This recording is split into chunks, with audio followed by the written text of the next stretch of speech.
ঈশ্বর লতা পাতাকে দাঁড়িয়ে থাকার শক্তি দেননি। ঈশ্বর এই শক্তি দিয়েছেন বৃক্ষকে। এই লতা পাতা বৃক্ষের সাহায্যে দাঁড়িয়ে থাকে, তাতেই বিকশিত হয়। এবার এই লতা পাতা দুই ধরনের হয়। প্রথম সে যে এই বৃক্ষতে বিকশিত হয়, ফুল ফুটিয়ে তোলে, নিজেকেও সুন্দর বানায়, বৃক্ষকেও সুন্দর বানিয়ে তোলে। দ্বিতীয় সে যে বৃক্ষকে পুরোপুরি শুকিয়ে দেয়, তার প্রাণ শক্তি তার থেকে রাধা রাধা। কখনো আপনি কোনো কুমোরকে দেখেছেন যারা মাটির পাত্র বানায়? প্রথমে সে ভিজে মাটি মাখে, তারপর তাকে গড়ে, তারপর তাকে চাকায় দিয়ে সঠিক আকার দেয়।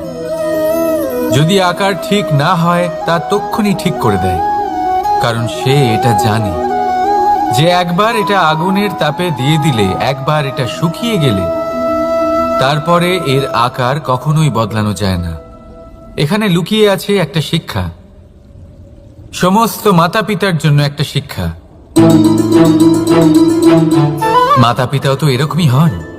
তাদের নিজেদের সন্তানকে সঠিক সময় মতো শ্রেষ্ঠ শিক্ষা দেওয়া উচিত। মাতা পিতা যেন কখনো তাদের বিধাতা না হতে চান, কিন্তু প্রতিটা মুহূর্তে সবসময় চেষ্টা করুন তাদের সঠিক পথ দেখানো, কখনো কোমলতা দিয়ে, কখনো ভালোবাসা দিয়ে, আর কখনো কঠোর হয়ে। তার জীবনকে, তার ব্যক্তিত্বকে আকার দেওয়ার চেষ্টা করুন, কারণ যেমন মাটি একবার শুকিয়ে গেলে তারপর সেই পাত্রের আকার বদলানো যায় না, ঠিক সেইভাবেই আয়ুর বৃদ্ধির সাথে সন্তানের শিক্ষা কখনোই বদলানো যায় না। তা মনে রাখবেন। রাধা রাধা। আপনি কি কখনো কোনো প্রজাপতি দেখেছেন? ভালো নিশ্চয়ই লাগে। আসলে প্রজাপতি কার না ভালো লাগে? ছোট হোক বা বড়, প্রজাপতিকে সবার ভালো লাগে। এবারে ভাবুন, এই প্রজাপতির সূত্রপাত কি করে হয়? এই প্রজাপতি শুরু হয় একটা গুটি থেকে, যেখানে সে সুরক্ষিত থাকে। গুটি ভেঙে যখন সে এই সংসারে আসে, তখন একটা কীট রূপে থাকে। কীট যে ভূমির ওপরে চলাচল করে, যে বৃক্ষের পাতার ওপরে সুরক্ষিত থাকে। তারপরে তার মধ্যে আসে আরো একটা পরিবর্তন, তার ডানা গজায়। তখনই সে প্রজাপতি হয়। তখন সে খোলা আকাশে উড়ে বেড়াতে পারে। সুন্দর সুন্দর পুষ্প থেকে সে মধু পান করে। কখনো ভেবেছেন যে প্রজাপতি ছাড়া আর কেউ এটা পারে না কেন? কারণ সে সেই গুটি থেকে বেরোতে পারে। যদি সে সেই গুটি থেকে নাই বেরোতো, সে উড়তেই পারত না, কখনো প্রজাপতি হতেই পারত না। আমাদের সাথেও ঠিক এটাই হয়। আমরা সবসময় সেখানেই থাকতে চাই যেখানে আমরা সুরক্ষিত থাকি। সেই সুরক্ষা চক্রেই আমরা থাকতে চাই, কিন্তু এই বিকাশ সুরক্ষা সীমা পার হওয়ার পরেই অর্জন করা যায়। তাই যদি আপনি জীবনে বড় কিছু, রাধা রাধা। আমাদের কোনো স্থানে পৌঁছতে গেলে একটা মাধ্যমের প্রয়োজন হয়। কিছু মানুষ এই মাধ্যমকে রাস্তা বলে, কেউ পথ বলে, আবার কেউ বলে সরণি। মানুষ নিজের লক্ষ্যে পৌঁছানোর জন্য এই পথেরই খোঁজে থাকে, কিন্তু মানুষ একটা কথা বুঝতে পারে না, যে এই পথে এগোতে গেলে এই পথকে পিছনে ঠেলাও অত্যন্ত প্রয়োজন। যদি এটা করার ক্ষমতা আপনার না থাকে, তাহলে আপনার পথ আপনাকে লক্ষ্যে পৌঁছতে দেবে না। দ্বিতীয় কথা, যদি নিরন্তর চেষ্টা আপনি করতে পারেন, যদি সেই ক্ষমতা আপনার মধ্যে থাকে, তাহলে আপনি যখন চাইবেন, যেখানে চাইবেন, নিজের পথ নিজেই বানাতে পারবেন। রাধা রাধা।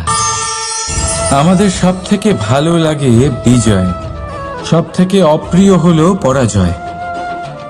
কিন্তু আপনাকে একটা কথা বলে দিই, হার নামক কোনো পরিণাম হয়ই না।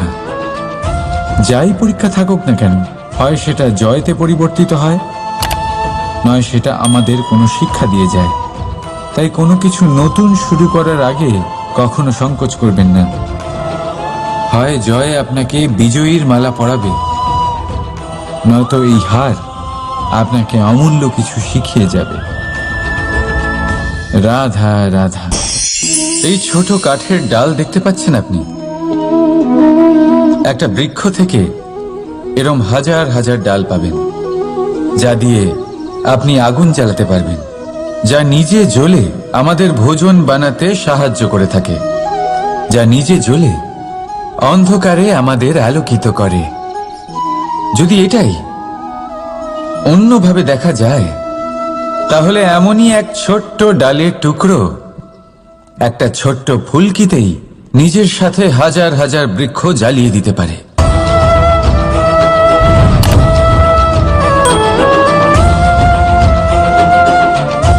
পার্থক্য কোথায়? পার্থক্য হলো শুধু দৃষ্টিভঙ্গিতে, মানসিকতায়। যদি এই মন শীতল রাখেন, শান্ত রাখেন, তাহলে অসংখ্য মানুষের জীবন আলোকিত করবেন। যদি ক্রোধ আর অহংকারের আগুনে জ্বলতে থাকেন, তাহলে শুধুমাত্র বিনাশ করবেন। সিদ্ধান্ত আপনার। রাধা রাধা। আজ বিজয়া দশমী, সেই দিন যবে শ্রীরাম রাবণকে বধ করেছিলেন। এ হলো সেই দিন যেদিন শ্রীরাম লঙ্কা জয় করেছিলেন। লোকে বলে এটা খারাপের বিরুদ্ধে ভালোর জয়ের প্রতীক। এটাকে দেখার আরো একটা দিক আছে। আগে হ্যাঁ, এটা ভালোবাসার জয়ের প্রতীক, এটা পরিবারের জয়ের প্রতীক। আপনি তো নিশ্চয়ই জানেন যে রাবণ মহাজ্ঞানী ছিল, মহা শক্তিশালী ছিল, মহাদেবের পরম ভক্ত ছিল রাবণ। এবার যে ব্যক্তি কৈলাস পর্বত তুলতে পারত, সেই ব্যক্তি নিজে এক কাটা বৃক্ষের মতো শ্রীরামের চরণে পড়েছিল। তো বাধা আপনি অতিক্রম করবেন। রাধা রাধা। আপনি কি কখনো শুনেছেন হরিণ সিংহের থেকে পালানোর বদলে তার সাথে লড়াই করেছে? হরিণ সিংহকে আক্রমণ করেছে, কখনো শুনেছেন? কখনো না। কিন্তু এরকম হতেই পারে, এরকম হয়েই থাকে। আর এটা তখনই হয় যখন হরিণের শাবক বিপদে পড়ে, যখন তার সিংহের কবলে পড়ার ভয় থাকে, তখন হরিণীও এসে সিংহের সাথে লড়াই করতে থাকে। কারণ সে একজন মা, আর মা তার সন্তানের জন্য সবকিছু করতে পারে।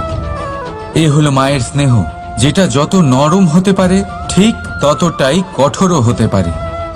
আর তার সন্তানের মঙ্গলের জন্য সে ক্রোধের সমস্ত সীমা পার করে তার সন্তানকে রক্ষা করেই ছাড়বে। আর সেই জন্যই তো মাকে সন্তানের জীবনে সব থেকে বড় ঢাল বলা হয়। এই মাকে আমার শত কোটি প্রণাম। রাধা রাধা। কামবোধ, এটাই আপনার অন্তরের প্রথম শত্রু। বেশিরভাগ মানুষই কামবোধ বলতে লালসা বোঝেন, কিন্তু এটা সম্পূর্ণ সত্য নয়। কামের আসল অর্থ হল কামনা। এটা খুবই সহজ ব্যাপার। মনুষ্য শরীর থাকলে, মানুষের মন থাকলে এই কামনা অবশ্যই থাকবে। এবার এটাই দেখতে হবে যে এই কামনা নেতিবাচক কামনা নাকি ইতিবাচক কামনা। অন্য কারোর জিনিসে নজর দেওয়া, অন্য কোনো মানুষের উপর নজর দেওয়া, কোনো অনুচিত বস্তুর দিকে নজর দেওয়া, এই নেতিবাচক কামনা। আর এই দুষ্কামনা মানুষকে দিয়ে অপকর্ম করাবেই করাবে। তাই মনে রাখবেন, যে ব্যক্তি নিজের কামনাকে নিয়ন্ত্রণে রাখতে পারেন, তিনি সঠিক পথেও থাকেন, সঠিক লক্ষ্যে পৌঁছতেও পারেন। যিনি কামনা নিয়ন্ত্রণে রাখতে পারেন না, তিনি তার পথও হারিয়ে ফেলেন এবং লক্ষ্যচ্যুতও হন। তাই মনে রাখবেন, নিজের কামনাগুলিকে নিয়ন্ত্রণে রাখুন। কাম নামক এই শত্রুর ওপর বিজয় লাভ করুন। আর আমার সাথে ভালোবেসে বলুন, রাধা রাধা। হাস্য, হাসি জীবনে অত্যন্ত মূল্যবান হয়। কথায় আছে যে হাসি এবং হাস্য আমাদের জীবনে ওষুধের মতো কাজ করে। আমাদের সুস্থ রাখে, আমাদের জীবনের অনুভূতিগুলিকে আরো সুন্দর করে তোলে। কিন্তু প্রত্যেক ওষুধের মতোই এর সাথেও এটাই হয়।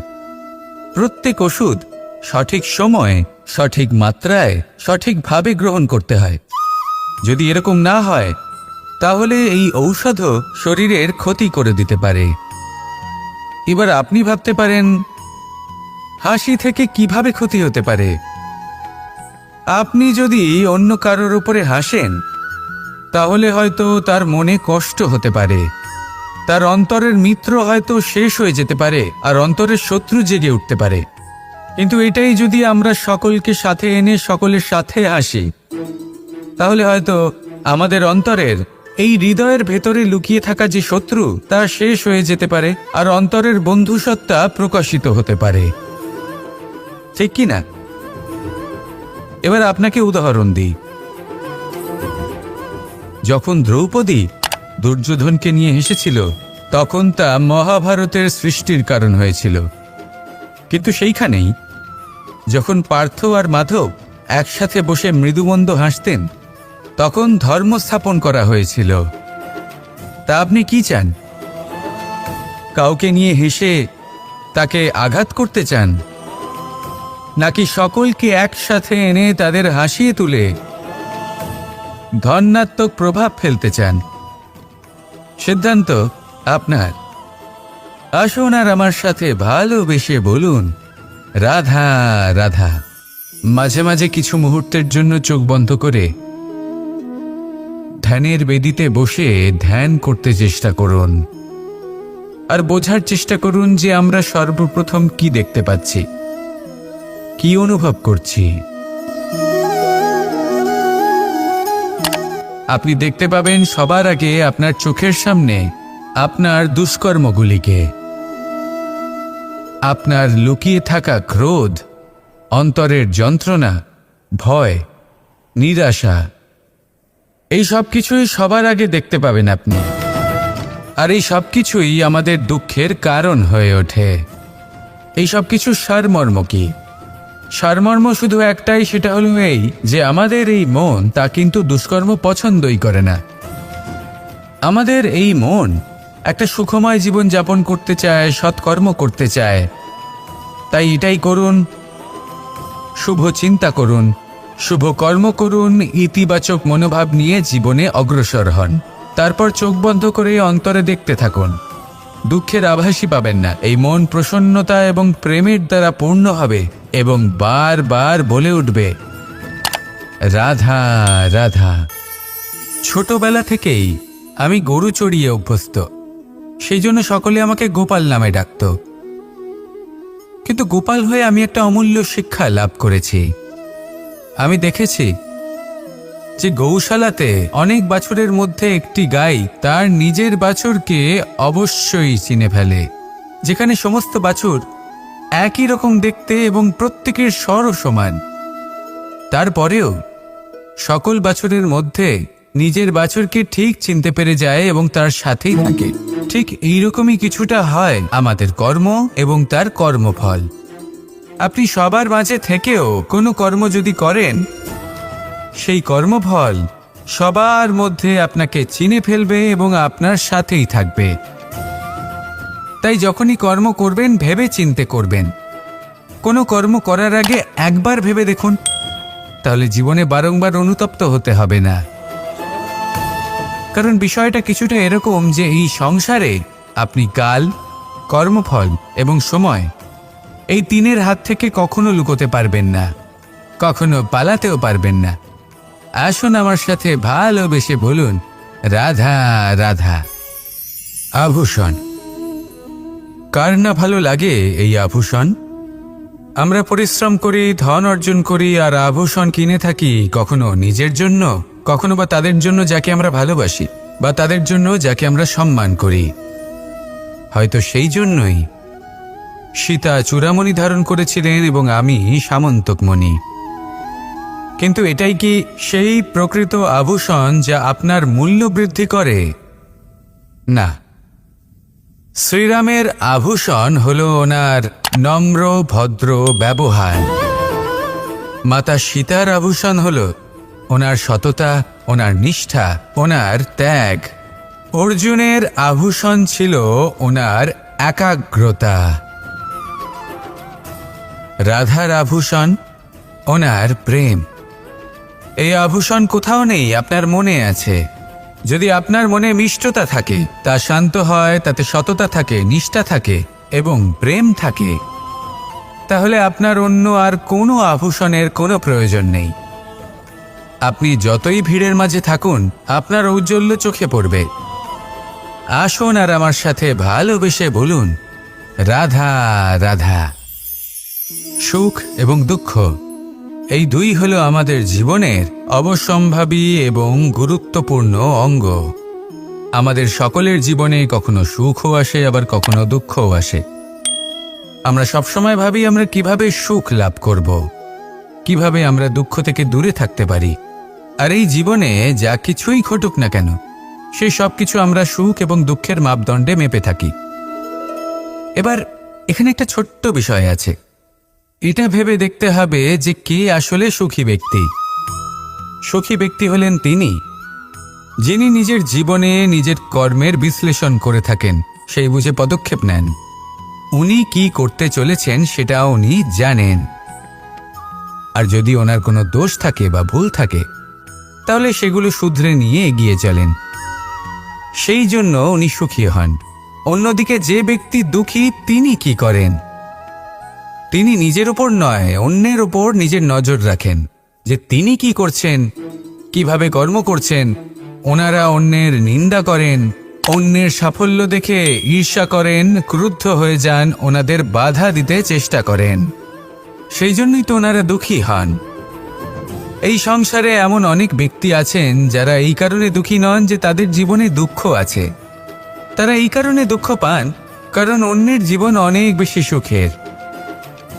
দেখুন, শেষ পর্যন্ত আপনাকে নিজের কর্মের প্রতি মনোসংযোগ করতেই হবে, অন্যের প্রতি নয়।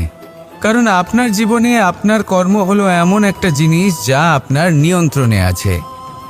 নিরন্তর চেষ্টা করতে থাকুন, নিজের কর্মকে বুঝতে শিখুন, শুধরে নিন, নিজেকে শ্রেষ্ঠ করে তুলুন। তখন সাফল্য নিজে থেকে আপনার কাছে আসবে, আর এই মন প্রসন্ন হয়ে বলবে, রাধা রাধা। প্রেমের পরিভাষা আসলে কি?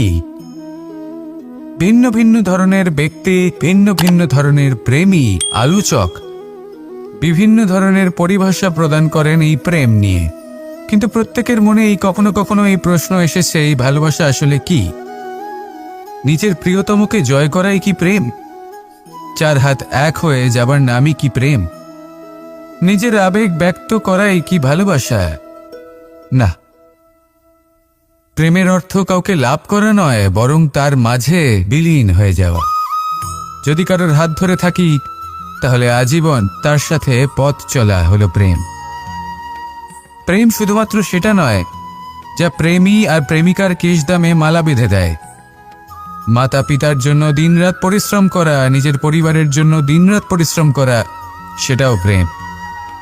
নিজের বন্ধুদের জন্য, আপনজনের জন্য সবকিছু উজাড় করে দেওয়ার নাম হলো ভালোবাসা।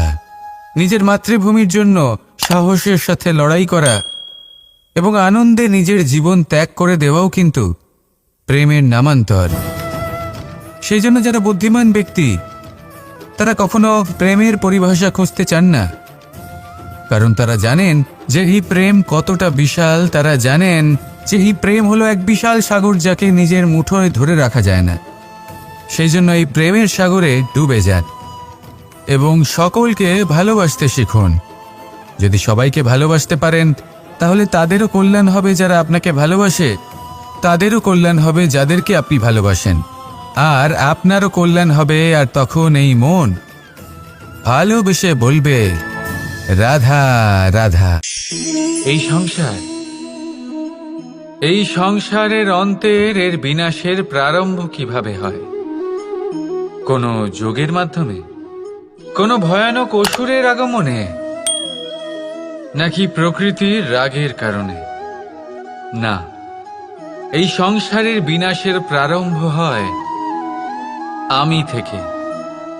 এই আমি, এই তুমি, এটা আমি করেছি, ওটা তুমি করেছো, এটা আমার, ওটা তোমার, আদি ইত্যাদি। এই ভাব যখন মনে বাসা বেঁধে নেয়, সর্বপ্রথম ঘর ভাগ হয়, তারপর বসতি, তারপর প্রাণ, আর তারপর দেশ, আর সবার শেষে সমস্ত সংসার ভাগ হয়ে যায়। আর এই ভাগ হয়ে যাওয়া শেষে মনোমালিন্যে পরিণত হয়। এখন এমত অবস্থায় কি করা যেতে পারে? কিভাবে বাঁচা যায় এই পরিস্থিতির থেকে? কিভাবে দূরে থাকা যায় এই বিনাশের থেকে? উত্তর সেই একটাই, করুণা। একে অপরের দরকারগুলি বুঝুন, একে অপরের সমস্যাগুলি বুঝুন, একে অপরের দুঃখের সাথী হয়ে দাঁড়ান, একে অপরের সুখের ভাগীদার হন।